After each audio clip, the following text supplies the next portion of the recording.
Renfield is a codependent, and he's using the lessons he learned from the circle, the group that he's in, and applying them against Dracula's very aggressive attack on Renfield verbally. It's kind of like a study in a little bit of a toxic relationship that we see so often. And it's different, yeah, and I thought that was brave, and I thought that was funny, but also poignant. There was nuance to it that was kind of, there's a fine line here of tragic comedy. I think Nick Holt's approach is very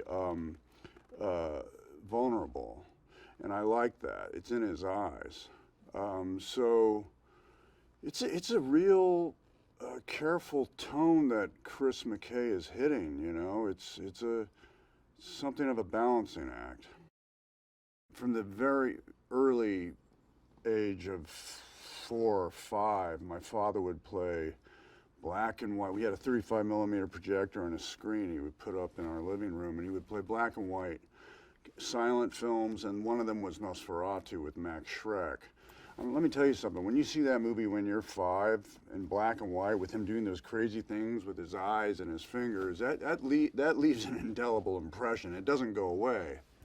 And so with this movie, I wanted to bring a little bit of my appreciation of the effect his performance had on me, that flavor, but also my father. My father in his own right was a strong presence, and a very elegant man who spoke with a mid-Atlantic accent and impossibly intelligent. He always knew he was the smartest man of any room he walked in. So I thought, well, Dad would be a pretty good model for this character. So I was playing with that, and then, believe it or not, I thought, you know what? Let's open this up a little bit. Let's look at some of the great female performances that I think might be applicable to this version of Dracula. And for some reason, because of this toxic relationship that Renfield and Dracula have in this movie, I was thinking about the relationship that Anne Bancroft's character had with Dustin Hoffman in The Graduate. And so